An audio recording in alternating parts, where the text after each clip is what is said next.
Welcome back, everybody. Welcome back to the Gold Newsletter and the SOAR Financial YouTube channel. My name is Kai Hoffmann. I'm the CEO of the SOAR Financial Group and the @JR Mining Guy on Twitter. And we have a fantastic conversation lined up for you today because I'm joined in a few short seconds by Rob McEwen, none other than himself, and Michael Midding. He's the general manager over at McEwen Copper. Somebody you should start to get to know a bit more because A, he's German. I think that's the number one selling point. But also B, he's running the copper division within McEwen Mining. I think a division that is becoming increasingly important for McEwen Mining, and there might be a spin-off at some point in the future as well. So you should follow closely. Let me introduce the three guests here, or the two guests on the screen here. Gentlemen, it's good to see you. Thank you so much for joining me here. Great to be here. Okay, thank you. Thank you so much, Kai. Absolutely, yeah. We sort of just had a quick chat as well. I think I want to structure the conversation like twofold, because you have the gold and silver business and the copper business. And since you're a gold and silver producer, I'd like to start there. And then, Rob, let's dive right in. How's the business been developing? How is the turnaround looking? Much better. As you know, we had a difficult 3 years.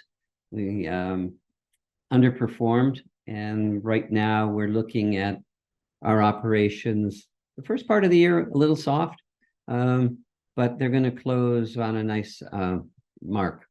So our Timmins property is just slightly ahead of guidance. Gold Bar is turning in good performance in the fourth quarter, so it's trying to catch up to guidance. And our San Jose mine, which is operated by Hochschild Mining, they say, well, we'll be coming in at the bottom end of their guidance as well, but guidance. So guidance, I think, is 170,000 to 150,000 ounces a year, or 150 to 170 if you want to do it properly. And you're guiding as well with your Q3 numbers towards the lower end of range. Why the lower end of range? What are still some of the bottlenecks that you need to work on? One was recovery at the Gold Bar mine. We were expanding the heap leach pad during the first 3 quarters of the year. That's now complete. That was added expense. We also experienced some very severe winter in the first quarter. So it's a catch up, really. So it delayed some of our production, and that's why we're coming in at the low end. San Jose, Hochschild had similar issues in the first quarter, and they've been making up the difference. And I guess, things happen at operations and they just kick it out. That's why you give a range. You're not sure where you're going to be by the end of the year. Absolutely. Like, how are costs developing as well? Like, everybody knows the high inflation environment we've been in, but how does it look on the production side as well? Like, have you seen some of the inflation pressure ease lately? It's being seen everywhere. Your cost of consumables, cost of labor is going up as well. I think that's throughout every industry right now. So, and labor is the nice thing is the price of gold's going up too. So good. Like, is it the good question is, though, the margin compression I think is a big topic always amongst the producers, right? Because at $1,300 gold, I think Newmont, I keep using Newmont as an example. Like, we're producing at $750, so they had a $550 margin. At $1,950, they're producing at $1,400, right? So the margin stays the same. I keep using Newmont because it's the biggest producer, easy to follow, of course. But the margin compression has always been a big issue, I think, why generalists and the bigger funds have been struggling. Do you see a chance to sort of expand that margin again? It'll be driven by producing more ounces. You've got your fixed costs you have to cover, and so the larger the amount of gold you can produce, more often you can get your cost per ounce down. So that's where the focus has been. I think exploration has been the key term here as well. I think you've been putting quite a bit of effort into expanding mine life and resources as well. How is that going? I'd say, well, it's slow though. You have to drill a lot of holes before you can come up with a resource number in addition to it. But it's definitely going in the right direction. I mean, that was what, when building Goldcorp, it was exploration dollars that found the discovery. I'd like to see this move a little faster, but it's going in the right direction.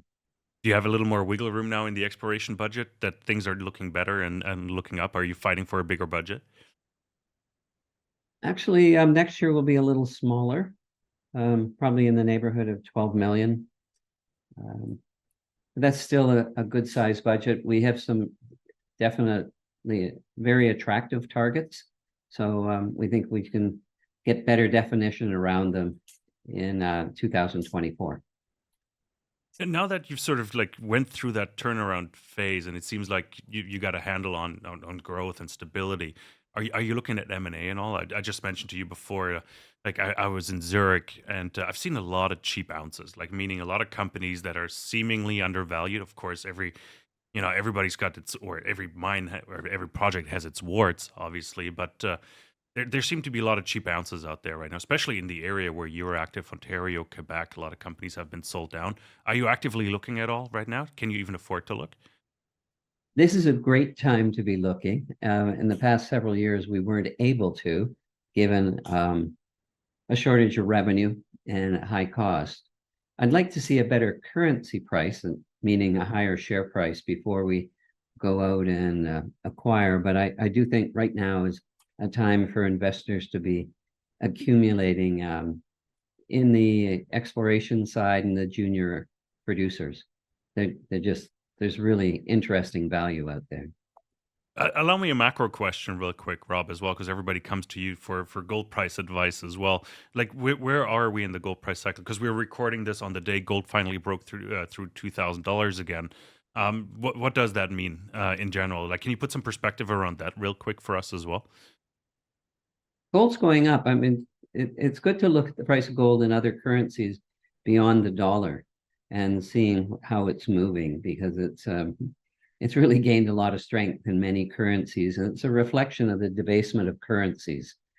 Governments being very issuing a lot of cash, a lot of liquidity, taking on a lot of debt. And I just look at history and say that's a prescription for much higher prices of hard assets, particularly precious metals. It seems to have found a higher floor as well, maybe based on central bank buying, but there's a lot going on. Obviously, geopolitics. We all know what is going on in the Middle East, of course, and Ukraine war as well.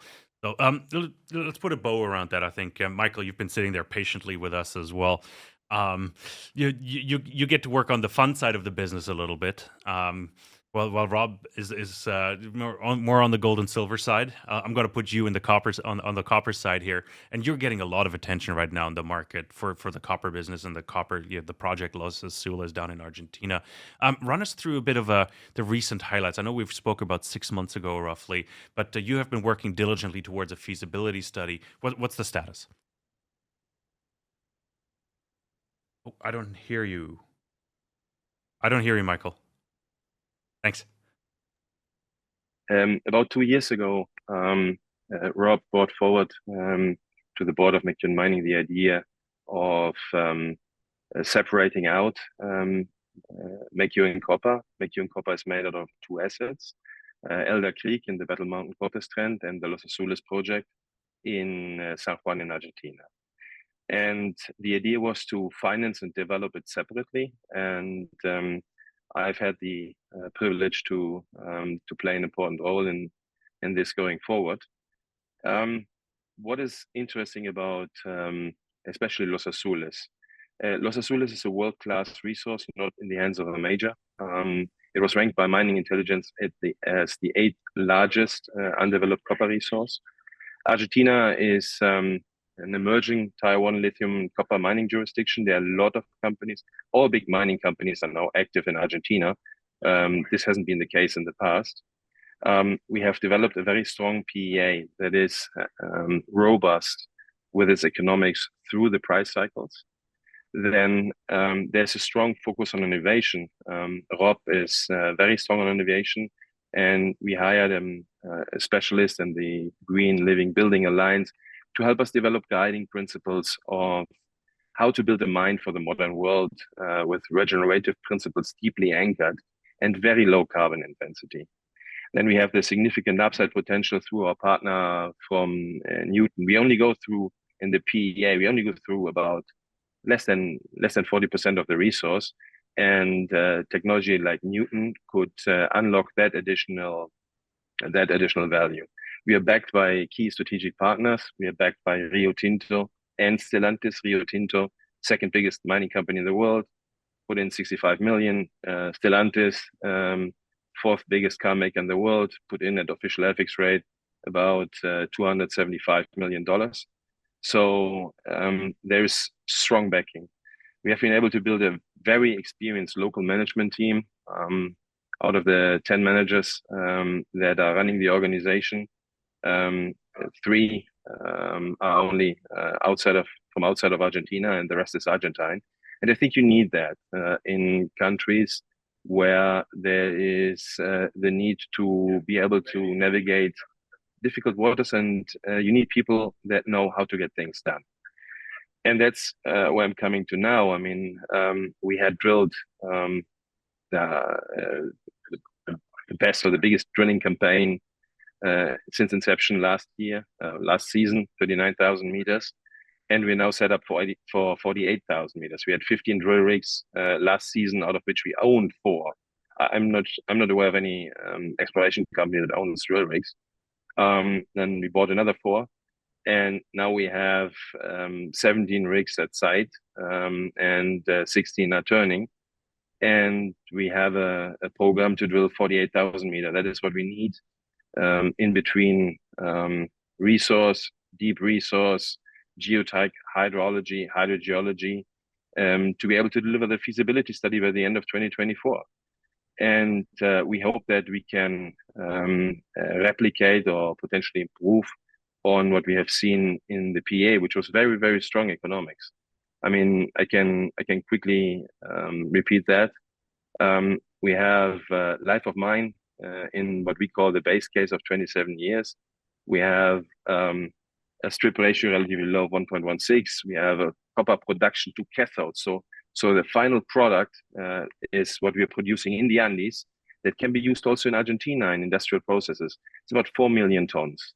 Initial capital cost relatively low for a mine of that size of about 2.5 billion. Sustaining capital during the life of the mine of 2.2 billion. C1 costs, life of mine, $1.07. That puts us in the lowest cost quartile versus selected developers and operating companies. All in sustaining cost at $1.64 per pound of copper. Yeah, and this gives us an internal rate of return of about 21% and an NPV of about 2.7 billion and a payback of 3.2 years. Yeah, that is due to higher grade in the first years, which allows us for this quick payback. First 5 years, we're going to produce 400 million pounds of copper, and then long 27 years, 322 million pounds of copper. We call it the 175,000 ton copper LME grade A base case that we are now working on to bring to feasibility level of accuracy. Fantastic. Excellent overview there, Michael. I don't have any questions to follow up, but a political one. Obviously, presidential elections in Argentina, and maybe, Rob, you can jump in as well. But what does that mean for a mining company or a soon-to-be mining company and a developer? Anything you can already predict, like what kind of policy changes might affect a business like yours? I'll let Mike answer. He's been living in Argentina for a number of years. Thank you, Rob. So I've lived in Argentina more than 10 years, and I've been at the helm of other mining companies in finance administration area. What we saw is that the populace wants change. People want to see change. Argentina has about 40% poverty, and people want to live better. And what we have seen, which is very different from the last, I would say, 10, 20 years, is that the 3 presidential candidates that made it to the runoff elections were all pro-mining. So whether it was Patricia Bullrich, Sergio Massa, or Javier Milei. Now, in the final election, Javier Milei imposed himself with about 56 to 44%, and he had a very, very strong following. And in fact, his competitor, before the actual numbers came out, already congratulated him to the win. It was a decisive win, and I think what was very helpful is that Milei moderated some of the more unorthodox ideas and got the support of the pro, principally the people around the former President Macri. What does this mean for Argentina? I think that's why we put also a management team in place with strong local experience. I think there is change on the horizon for Argentina.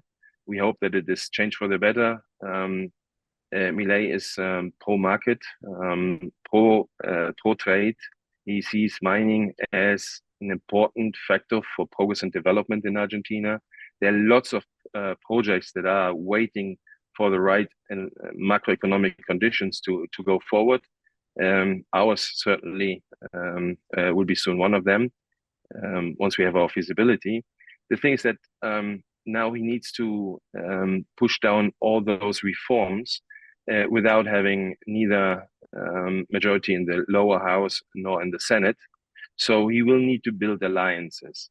And that may be actually a good thing, so that there is consensus within the different representatives of the populace. So I see this result as good for mining companies. While he has not been that strong on details on mining, he mentioned that at some point he wants to go away with export duty. There were other mentioning around the dollarization of the economy and free access to capital markets, all things that are hindering mine development going forward.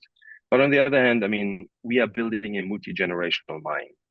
So we, as a company, we tend to maintain good relations to all political players on national level, on provincial level, on municipal level, with the people, because we will pass with our project through many different administrations. But generally speaking, we think for mining and other companies, I mean, you could see that in the results in Wall Street, yesterday, the shares that also list of Argentine companies that also list in the US, they saw significant gains as the outcome was known of the election. So I think there's a silver sliver on the horizon. Now we need to all the companies and the populace in Argentina needs to push forward for the much needed reforms and to support progress and development in the country. Absolutely. No, great overview, Michael. Really appreciate that. And Rob, maybe for a question for you here as well, because I think you have the biggest challenges. Like, how do you leverage the value that you've created within your own company, meaning, McEwen Copper? How do you properly leverage that, and how do shareholders properly benefit from it? Well, when we separated the two entities, saying that the market has a preference for pure plays of pure precious metal, pure copper, I had always looked at Los Azules and said, this is a big project, but the market looked at it and said, well, it's going to take a lot of money to develop it. Your treasury is weak. So we're not going to assign any value to it. So back in August of 21, I said, well, we're going to raise $80 million. That was the objective. And I'll start by personally putting up 40 million.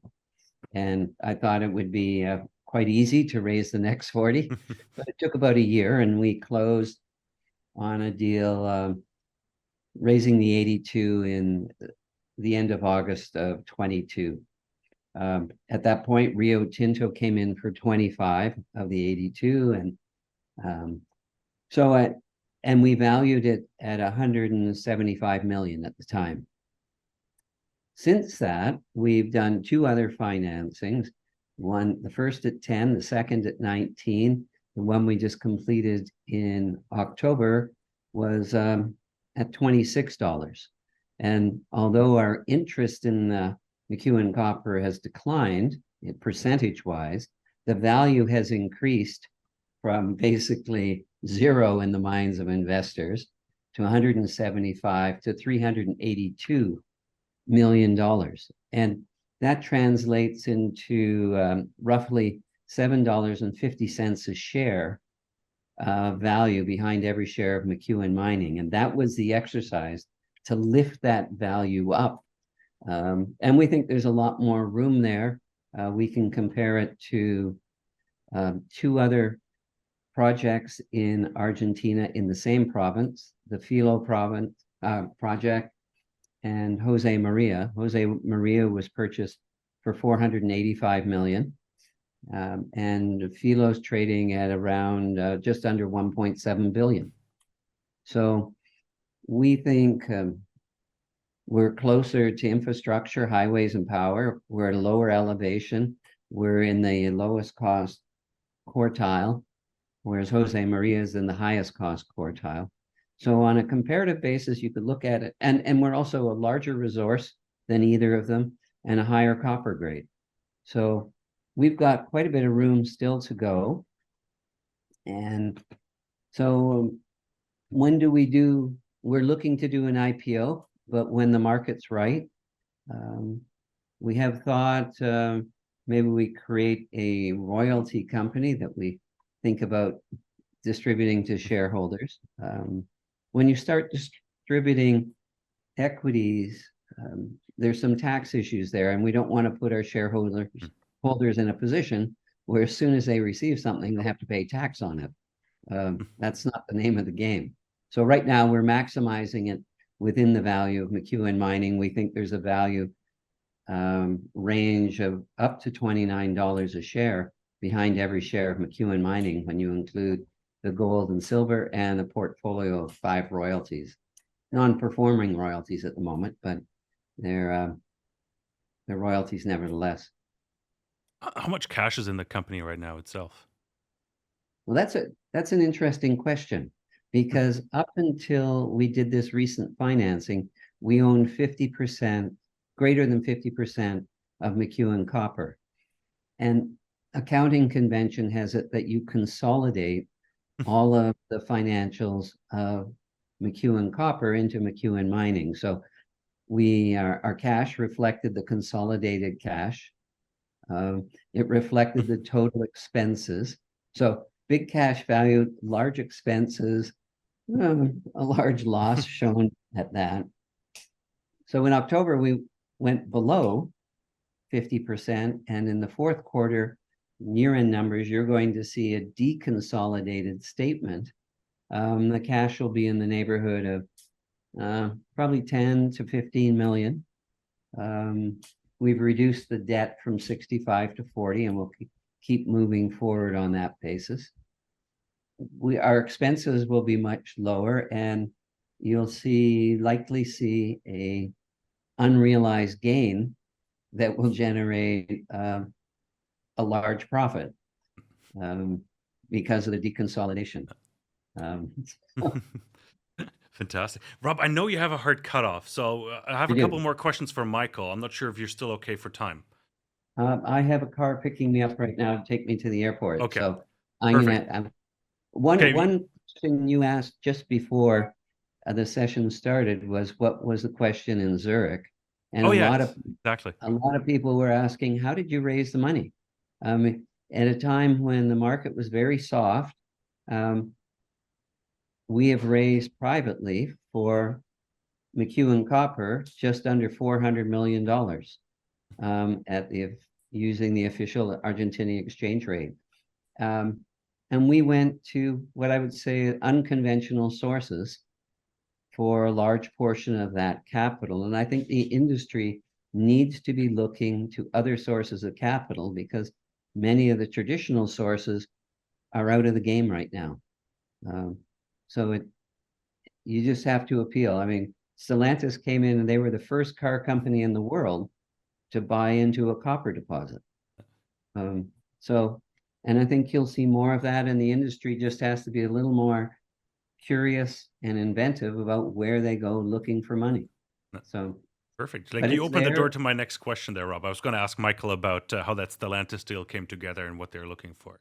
Well, I'll let him tell you that Terrific. story. Thank you, Perfect. Kai. Rob, it's Great always to good to see see you. you. Thanks so much for your time. Thank you. Bye. Bye. A good trip, Rob. Thank you. Michael, it's just the two of us now. Okay. So Let's discuss, like, how did the deal come together? Like, what is Stellantis looking for? And how can you service them? I think Stellantis has three strategic objectives. They want to have by 2038, they want to be carbon neutral. So they need to drive down to their suppliers carbon neutrality. They want to have the majority of their cars being electric, and electric car uses significantly more copper than a conventional internal combustion engine. And also, they had cash available in Argentina that we needed. So from that point of view, that was a strategic fit because we have a strong innovation commitment. We have a strong environmental commitment. We don't want to harm the environment. We have people on that since early phase of the scoping study already. So all this strategic matters from there and fit very well. And for us as a mining company, it's also a strategic fit. I mean, yes, it is. It's important to have received about $275 million from Stellantis at official FX rate in over those two financing, February 23 to October 23. But what is also important is that there is in Argentina, there are provinces that are more to the outskirts, more farther away from Buenos Aires, and some of them they have to live from mining. Now in Buenos Aires or in Cordoba, you see that people are more they have more reservations around mining.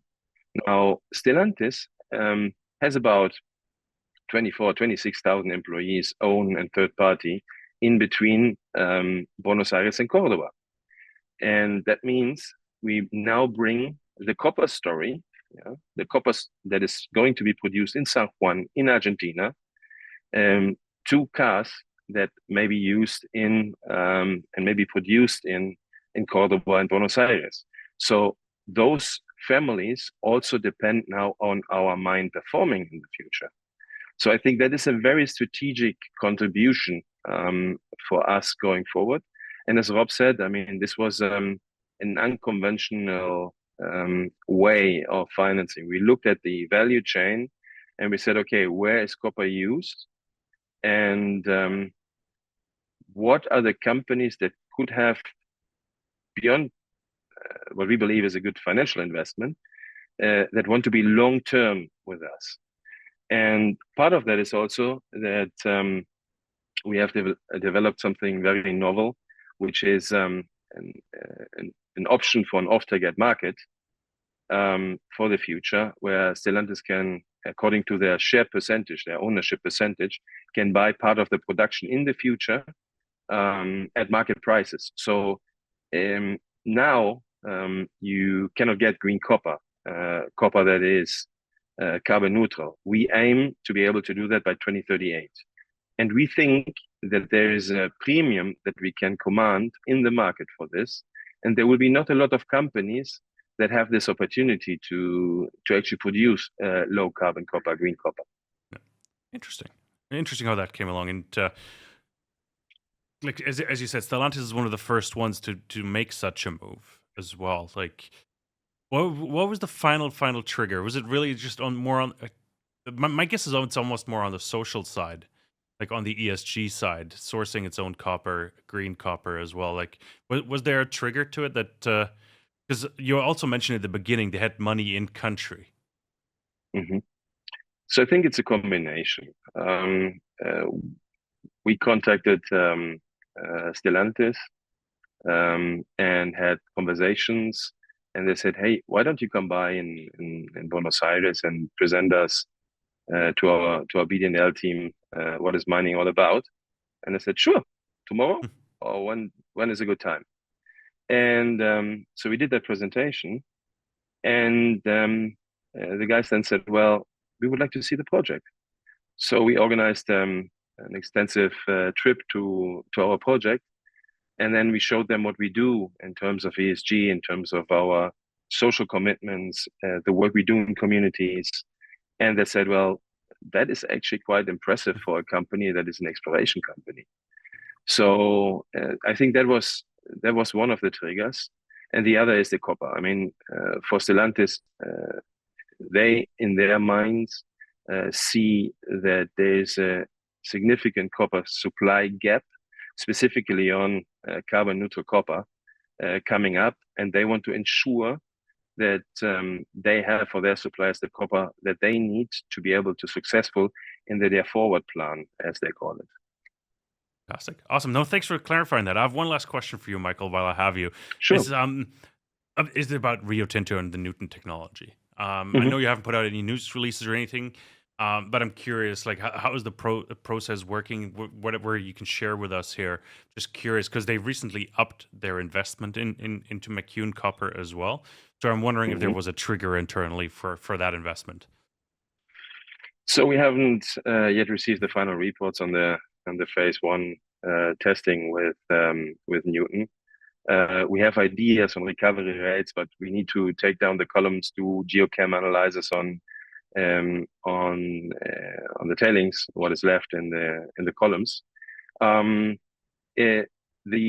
The technology behind is basically a mix of processes, procedures, and bugs, and knowing how to make that play together with good solution chemistry to bring geological timelines to human timelines. So there are different kind of bugs that can help you make hypogene leachable. And what we have seen looks very promising so far. So we are cautiously optimistic. The PEA that we mentioned stands on its own feet with the numbers that I gave you before. It's a very attractive project without Newton. Newton could add another billion in terms of NPV. Newton could add another 10, 15 years to life of the project. So this could become a real multi-generational mine with a life of mine of more than 40 years. And the NPV for Newton, I mean, 1 billion sounds, on one end, sounds important. On the other, if you look at the additional amount of copper that can be produced, it's because of the discount factor and the technology really shining when we go down and come into the hypogene mineralization. But it also works. It helps on supergene. It cuts down leaching kinetics. So less time to final recoveries. It means that you have less cash on strapped on your leach pad, and you get the copper out earlier. So we think it's also a good mix. Newton is a technology that is run by a very charismatic and pushy CEO that really wants to make a difference in the copper space. Yeah, and that's the holy grail for copper. Being able to leach hypogene mineralization.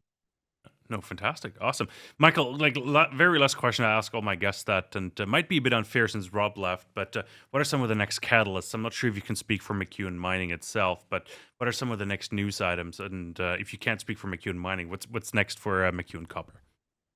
So I would like to limit myself on McEwen Copper. That's what I'm responsible for. The next milestones are basically obtaining the environmental permit for construction and operation. We filed for that in April this year with the San Juan regulator. It's currently in evaluation. That will take a couple of months. We expect to receive that permit sometime in 2024, but we need to keep in mind that there is a government change in San Juan. Also, the current governor has been named senator on national level, and is succeeded by a governor from a different party, Marcelo Rego, and that means that there are most likely some people changes that are going to happen in the different commissions. So this could impact slightly our timing, but we are kind of hopeful for 2024. We want to have all the drilling done in this drilling season for metallurgical testing, for resource. We want to do some additional exploration. We have some really nice exploration targets. This could expand this vast deposit significantly. So we have some indications that there's more to be found. And then we want to publish the feasibility study, bankable feasibility study, by beginning of 2025. Yeah, that's the idea. And then we go into detailed engineering, 2025, and then from 2026, early construction works, and 2028 would be layback and stacking on the leach pad, and then production ramp up from 2029 if the wind is in our favor, if we can get the right financing, if the macroeconomics play their part. So that's our marching plan going forward. Fantastic. Awesome. I like it. Very German, very clear, very, very nice path forward. Absolutely. Fantastic. Michael, thanks so much for your time. Really, really appreciate it. Fantastic update. We'll need to do this more often, obviously, and looking forward to catching up with you again in person here very soon. Danke dir vielmals. Und ja, gerne. Everybody else, thank you so much for tuning in. We hope you enjoyed this conversation here with Michael Meeting and Rob McEwen from McEwen Mining and McEwen Copper. They're still one company. They've been keeping us in the dark a little bit about when IPO, right? We'll see when that comes. It is definitely a lot of values being driven in McEwen Mining right now from the copper side. But it seems like the gold and silver production is recovering nicely as well. They're producing at the lower end of guidance, but it seems like things are going the right way. Personally, I'm quite curious to see the Q4 financials, sort of a bit of unpacked from McEwen Copper, a bit of a, what'd you call it? A bit of murky. It was a bit murky with McEwen Copper in there, as Rob mentioned. A lot of cash in there, a lot of costs in there. So have that separated should be quite interesting. If you like this conversation, make sure to follow us here on YouTube. Hit that like and subscribe button as well. Leave a comment, leave a question. As I said, I want to do this more often with the management team. If you have any more questions, we can ask them any time. I can ask them in German as well. So fantastic. Thanks so much for tuning in. We'll be back with lots more.